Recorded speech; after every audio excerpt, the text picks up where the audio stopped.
Hello and welcome to Whisky.com, where fine spirits meet. And today I'm here at the Macallan estate. The estate was founded in the 1700s, in the early 1700s, by Captain John Grant, and he was really a high lord because he owned all the land from the Macallan estate north to the shore. In 1824 we have the first written documents for actually the business of the Macallan Distillery, because Alexander Reed founded the business. It is said that he was caught by the taxman in 1824, and then he registered the distillery really fast, so he didn't get jailed or fined anything. And then he officially had a distilling business. In 1892, Roderick Camp revolutionized the Macallan Distillery.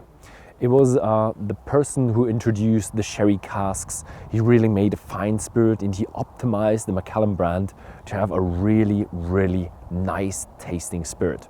Back in the days, the business was more into blends, so it was really a different business.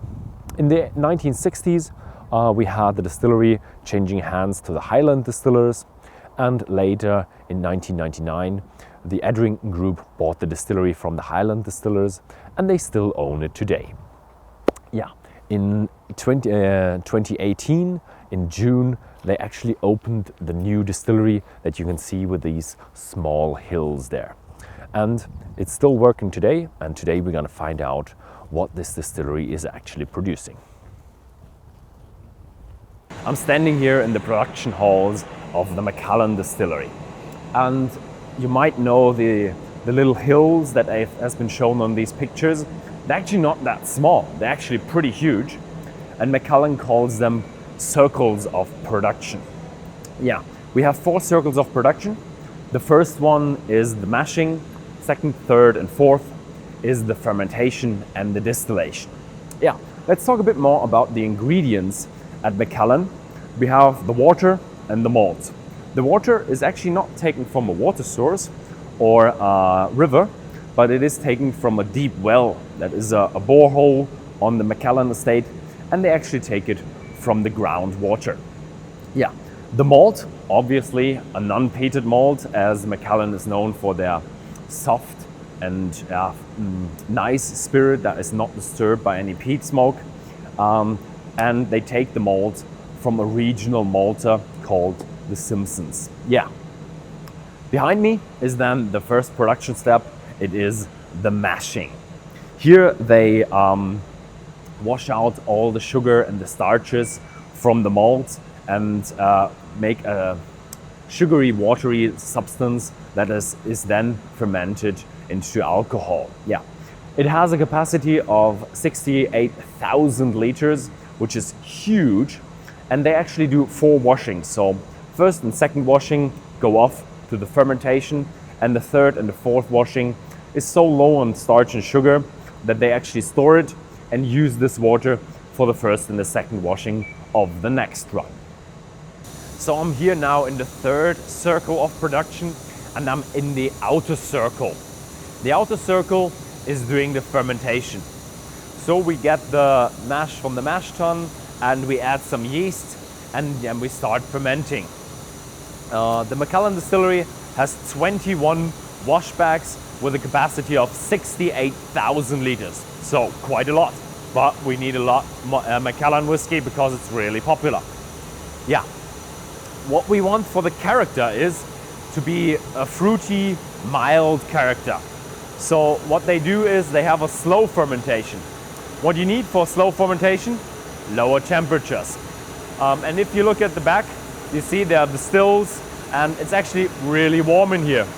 So what Macallan does is they're cooling their fermentation process down to 31 degrees Celsius. And if you feel it, it is pretty cold. And what they also do, they do circulation to get a really good consistency throughout the whole wash. After 54 hours, we have a wash, that what we call beer, of about 9.5% ABV, which is also quite a lot. Now let's talk about the inner circle. The inner circle, the most important thing, the stills. You always have a triplet of stills at the distillery. You have the big wash still that has a capacity of 13,000 liters, and then you have two smaller stills, the spirit stills, only 3,900 liters of capacity.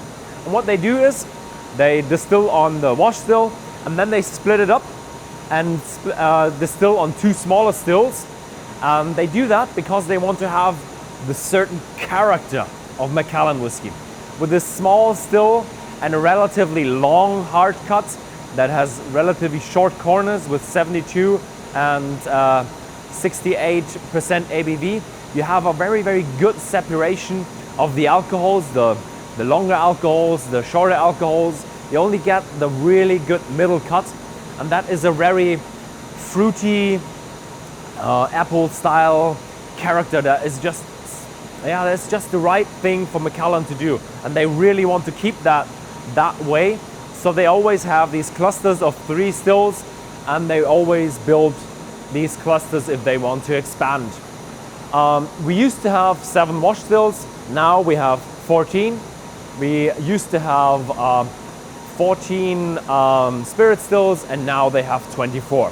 So now here in the new distillery, they have a sum in total of 36 stills, which is quite a lot. This is a really huge distillery in the Speyside. Yeah. So how much is the production here? They used to have a capacity of 11 million liters, and now they're running at 12 million liters per year, but the capacity limit is at 15 million liters per year. And this is really huge. So let's have a look how they actually manage it to have this production mature for 10 or more years. Yeah, here comes my favorite part, the warehouse. I'm standing here in one of these traditional old warehouses, stamped earthy floor, thick stone walls, these pillars, and a bit of a wooden ceiling. Yeah, these are very, very traditional. You have 3 hogsheads high, or as you see here, 2 sherry butts high. There are other warehouses on premise that have 11 racks or 8 sherry racks, and yeah, they're a bit newer. But just to give you an insight of how big Macallan is, you have 330,000 casks on site. If you want to compare that to other big distilleries, American names, you actually have to about multiply it by at least 2, because Macallan has 80% sherry butts. That means a sherry butt is much, much bigger than a bourbon barrel. Therefore, you'd have about 600,000 bourbon barrels on site.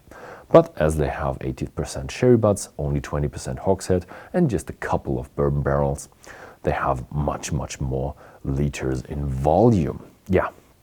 So how do you handle all these casks? Obviously, in the rack warehouses, they have forklifts, but here they have a little plate that is lifting the barrel up. Then they turn a bit the cask until they have the bung in the right position, and then they roll it in and actually look out that every bung is up. Yeah, in America, they do the clocking with full numbers. They say 12 o'clock, 3 o'clock, 6 o'clock. Here they actually do minutes. They go 20 past, 15 past. That's just the Scottish way. Yeah. So much for the warehouse. There's a lot of great stuff here. And now we're heading on to the interview. So this was the production, and now I'm sitting here with Nick Savage.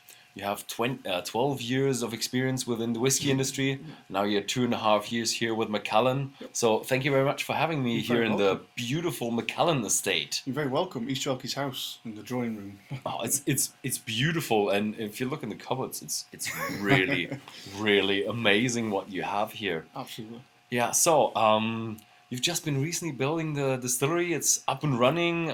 We've seen all the photos. Now we've seen the production from inside. How was the whole experience of building the distillery, getting up and running? I think it was amazing. I think recently is a weird statement. I'm not sure we've been doing it recently. We've opened it recently, but this has been going on for many years.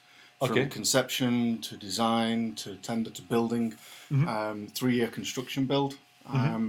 and I think it's important that we note that during that massive construction build, we also kept producing. Nothing production-wise actually stopped on site. We still made all the Macallan to the right volumes, to the right specs, as well as building a brand new distillery on site. So it's been a monumental 5 years, 3 years build, and actually a 6-month period of opening now. So it's recently opened, but been going for a very long time. Yeah. So much of a reception of the opening, and it's kind of even a bit of a rebranding. If you look at the shape of the distillery, it's just so iconic. I think it's not necessarily rebranding, but I think it takes Macallan on a different trajectory now. Yeah, it's just if you look at the distillery, then if you look at the shape, then yes, that's Macallan. Yes, you will do that from now on. I think from now on, it's just that is Macallan. I think we've always had the iconic whiskey, and we've now got an iconic building, and I do think that shape is going to become iconic and absolutely associated with the brand as well. Yeah, the Macallan whiskey will obviously stay the same, but the building is just amazing. So, what are we having today? A very rangeable, or a wide range, should I say, of Macallans, and we're trying to showcase a few of the different aspects of Macallan. What we'll do is we'll start off with a double cask 12. Okay. And double cask 12 is 100% sherry seasoned. And as with all Macallan products, 100% natural colour. So the colour we've got there, there's no caramel added to that. That's completely natural from our European and American oak sherry seasoned casks. So 100% sherry seasoned, and double cask is a combination of American oak and European oak.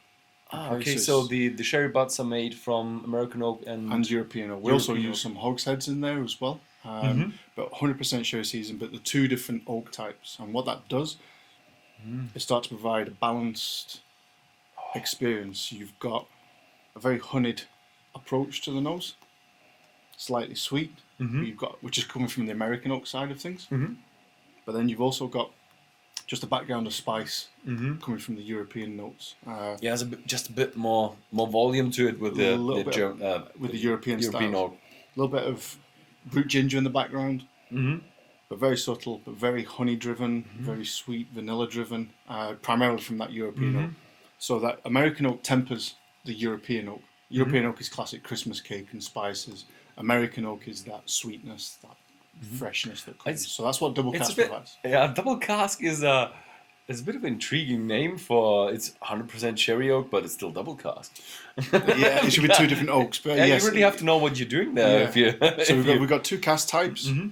But both go 100% sherry seasoned, if that makes sense. There's also no finishing in there, so they're fully matured in those casks. This is not matured in one cask type, and at the end we add. It's a blend or the vetting in the end. Exactly, yeah, not a finishing process to add American or European content. Okay. So, but on the palate,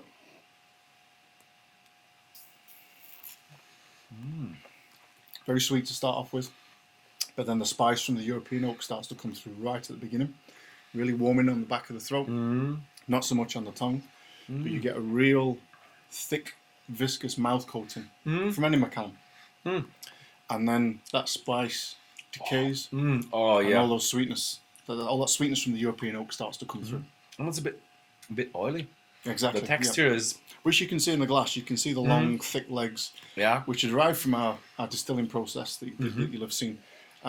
But the mouth feel is very oily, very sticky, and the sweetness and the honey start to come through at the back stays. on the finish after that spice has disappeared.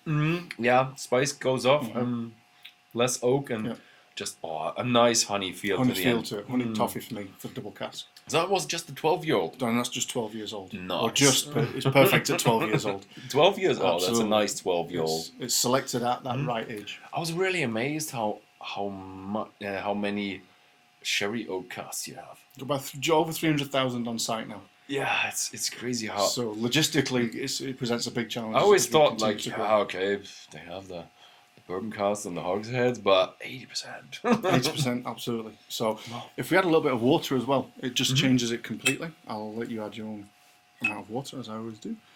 So how much ABV did we have before? So this is 40% to start off with, and again, add to your own taste is always my recommendation. In the sample room, it's always around 50-50, so about 20%. But that's when we're making it. If you add drop by drop, you get a completely different experience as you go through. It just opens up to different levels. Opens it up, and what you'll find with this is it knocks the spice back and actually really accelerates that American oak. You get a lot more citrus fruit start to come through, but still predominantly really sweet, really honeyed, but just softened from that spice perspective. And I see the spices disappeared straight off the bat, and it's really sweet No, it's from just the get-go. really, really, really smooth. Yeah, But you it's still got the sticky mouthfeel though. Even with what it is a bit it's of- gone a little bit, but it's still there. Wow. It's big, it's bold, it's intense, even with water. it's still oily, but it's more liquid. It's more fluid, or I don't know. And it's just when people drink it, there's certain components, spice. Some people might not like the spice, so adding a little bit of water just takes that down a bit. If you like spice, leave it as it is, but always just add a little bit of it drop makes by it- drop, just to get your own preference. This is now with a bit of open up. It's just really elegant, really Should be much more subtle. I think it's I got a vibe, very refreshing. with very just add a nice. bit of water. so. The Macallan product range is quite extensive. In our catalog, you're one of the few distilleries who has 1.5 pages of products. And so, how are we going into the future? Are you expanding that, or you want to condense it? We want to. I think we want to. We're continually looking at making sure that the consumer can navigate our portfolio. Okay, so when we're talking double casks, very clear on what the experience is going to be like, and we're really concentrating on the fine oak or triple cask now, double cask, and our sherry oak ranges. Okay, they provide the pillars of the brand. And as we move through the ages as well, you get different experiences within those pillars. I think we're also looking at developing experiences that are the one-offs, the limited editions, the edition range, for example, to suit specific consumers around the world. Okay, so we have to bear in mind, different palates, different taste profiles across the globe. We also have to try and articulate our brand as well. So everything comes from the same site, but you get so many different expressions because we've got such a variety of cask types and how we pull those cask types together. Definitely. So that's what we're trying to explain. We're trying to make sure the brand is navigable from a consumer perspective, but showcase the brand from a product perspective. Okay, nice. Nice. I'm really excited for the 15-year-old. What we'll do, we'll move on to 15. There you go. Now 15's in the triple cask range, which has got it's got a portion of bourbon in there now. Okay, so it's not 100% a sherry season, but we're adding bourbon casks in there to move it much more into that American oak style. Should be slightly more refreshing, so to speak. More citrus fruits start to come through. Less of the European style, less of that spice note, less of that Christmas cake note. Much more citrus and much more refreshing. It's a bit more forward. On the front, you still get the honeyed. It's still note got to the it. honey, but there's a bit of that spice note left, but it's very faint. It should only be very much in the background. It's a faint, so it's. It's slightly more floral for me. I think if I had the 12-year-old before, then you remember it. If you'd have it fresh, it would be. You might not recognize it at first. But you've got a little bit of that bourbon note coming through. For 15, you've also got an earthy note. It really is. It stands out in that triple cask range. There's a slight earthy tone on the nose to it that is almost that spice note. But for me, I describe it as earthy. So it's not overly clean, refreshing totally. It's clean and refreshing with a slight little earthy note to it, a little bit of earthy feel to it, which gives it that weight. And for me, on the palate, But still, you have a bit of oiliness going on. still sticky. Still, I call it sticky. It sticks to your mouth. And someone once told me you don't need a lot of Macallan to enjoy it. A little sip, and that could last 5-10 minutes. Just continually evolving in your mouth, should I say?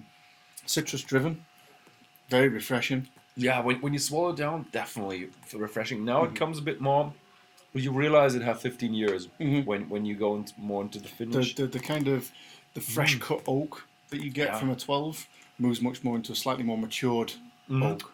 Aged oak starts to really come through. Definitely in the finish.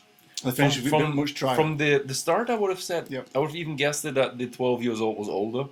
But from the finish, you do realize, oh yeah, that's a mature malt. Slightly older. And for me, it's that dryness, that aged oak that gives you that dried finish.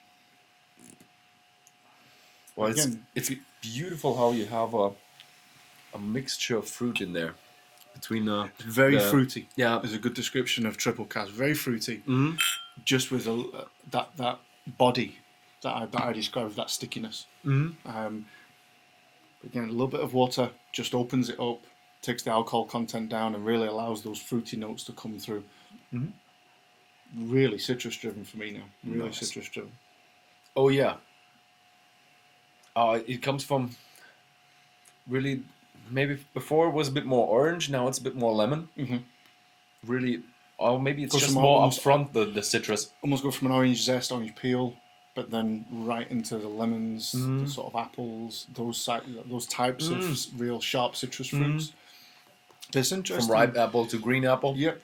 And I think, or baked apple is a lot of times we come through as you get older. I think it's important to know from Macallan, everything is big, bold, and intense. So we're describing light styles, but it's still a lot of apple. It's still a lot of citrus fruit. It's still very intense. It's not a light experience.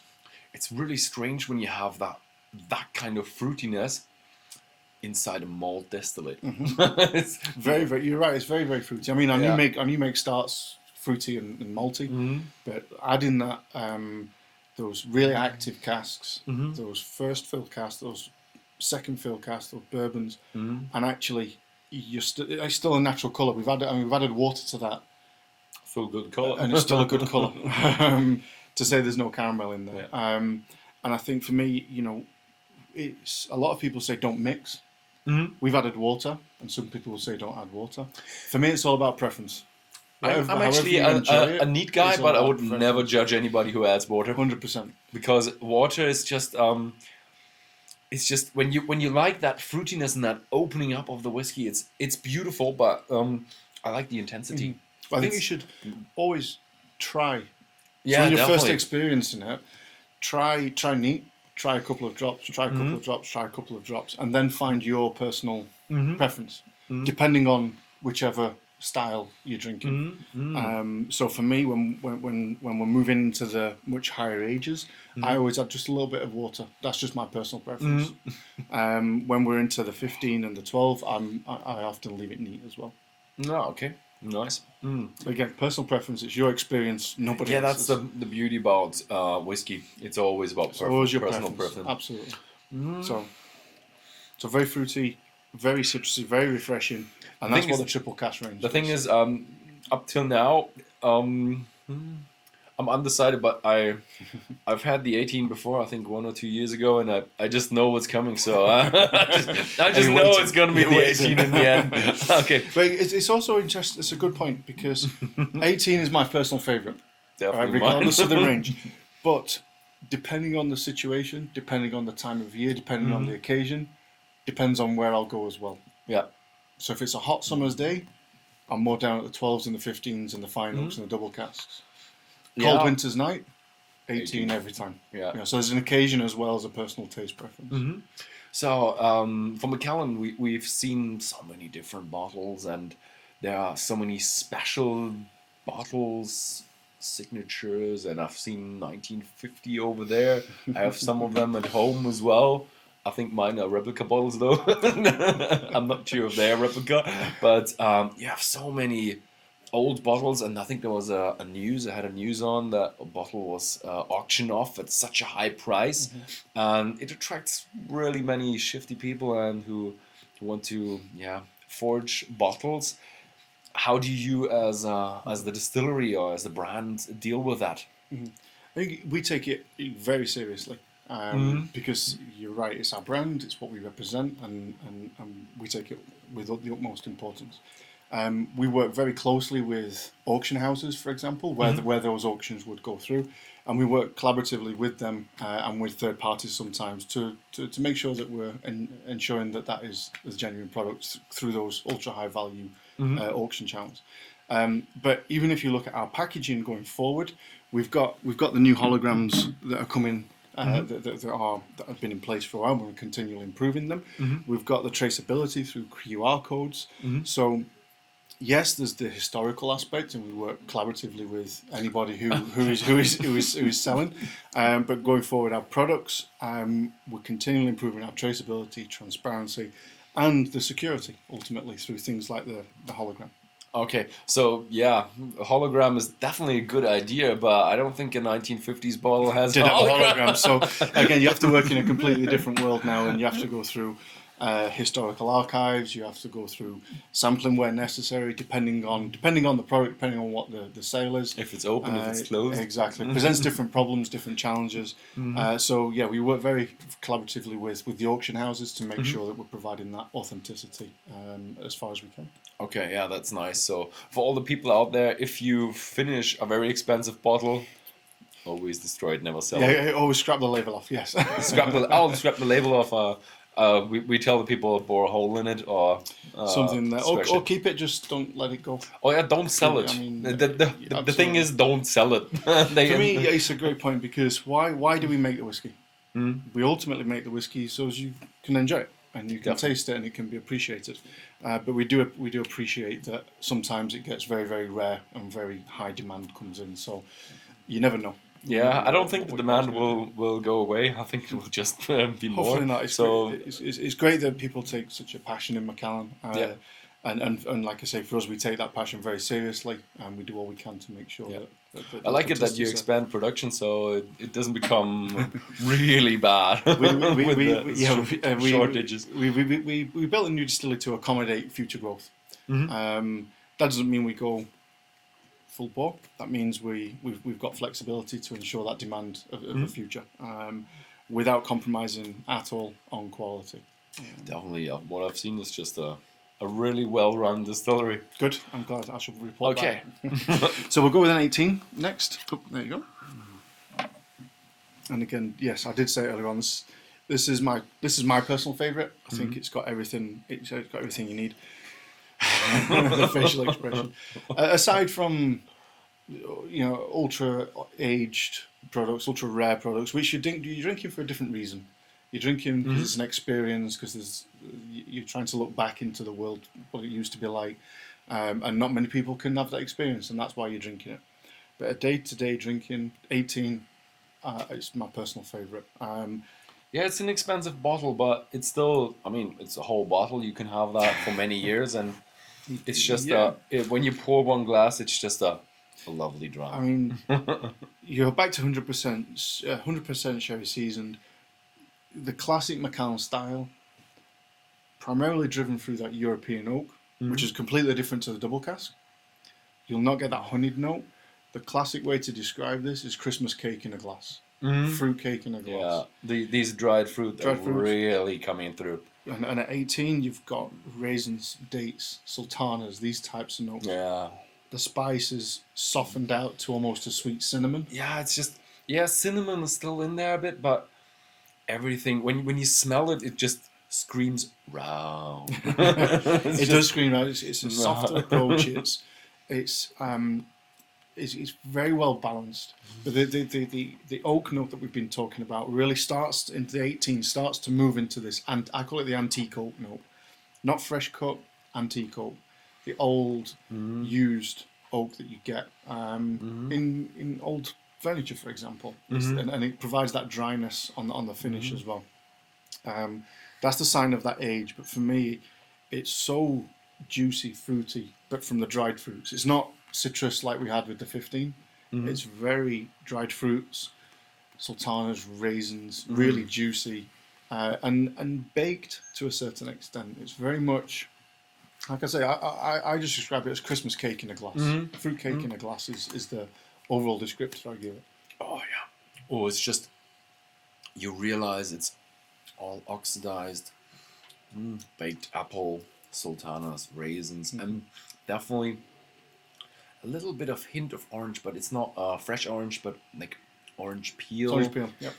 Dried on a radiator, and that kind of smell in your mouth. So it's I put all that together. it's you really can get reminding me of Christmas. Christmas, yeah. Christmas and cake. when I said the fire and the snowy day outside, that's the perfect dram to have for that occasion. Yeah, that's the perfect winter dram. Yeah, that's what I mean. If you add a little bit of water, what that generally tends to do, we talked about taking the spice down. It also takes that that dryness, that aged oak down just a little bit, and really opens up the fruity aspects. Oh, it's amazing how when you say it pushes down the oak a bit with more on the fruity side. How is that even possible even further? And you smell it, and it's like, oh my god, how much fruit can you press into one glass? It is, and I think I describe it's not a mouthful of raisins. It's almost a juice. It's very juicy. Raisin juice. Is that Raisin something like juice. raisin Date juice? Yeah, I'm sure it's very juicy. But it's those heavy dark fruits. Oh, heavy dark fruits, It's definitely really. compressed into one glass. And you get it's the aged oak. So if you go back to, there's the 12, which should be a lot more fresh cut, a lot more vanillas now. Oh, it's just I mean, they're completely different fresh, fruity, experiences. dried Vanillas, fruity. exactly. But fresh and sweet, dried fruits and spices. It is Christmas in a But lot. it's amazing. It goes from honey to a bit more grapey. Now it's been sat. Yeah, honey, now it's evolved. grapey. Yeah. Oh, it's amazing. Yeah, I love it. I love it. And what I've always loved about Macallan is that roundness, that smoothness. So if you go for someone give a whiskey to a beginner, yeah, Macallan is just a whiskey that you can trust that you will not scare off a whiskey beginner. 100%. I think when you've got double cask and triple cask, they're a good entrance into the whiskey, because if you're drinking vodka, for example, you're very much into citruses and that lighter style. It's a good entrance. It's a good introduction.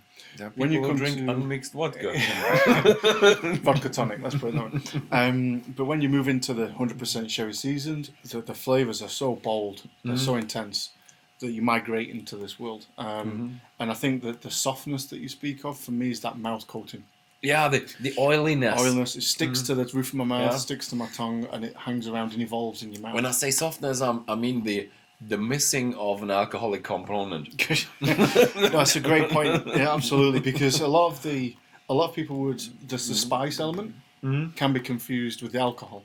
Yes, also or the citric.